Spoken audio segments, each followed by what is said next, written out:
أعوذ بالله من الشيطان الرجيم. بسم الله الرحمن الرحيم. لله ما في السماوات وما في الأرض، وإن تبدوا ما في أنفسكم أو تخفوه يحاسبكم به الله، فيغفر لمن يشاء ويعذب من يشاء، والله على كل شيء قدير.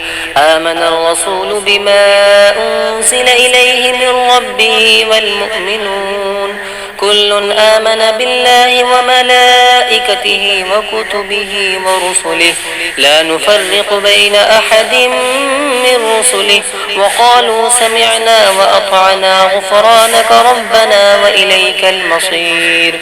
لا يكلف الله نفسا إلا وسعها، لها ما كسبت وعليها ما اكتسبت. ربنا لا تؤاخذنا إن نسينا أو أخطأنا، ربنا ولا تحمل علينا إصرا كما حملته على الذين من قبلنا، ربنا ولا تحملنا ما لا طاقة لنا به، واعف عنا واغفر لنا وارحمنا، أنت مولانا فانصرنا على القوم الكافرين. صدق الله العلي العظيم.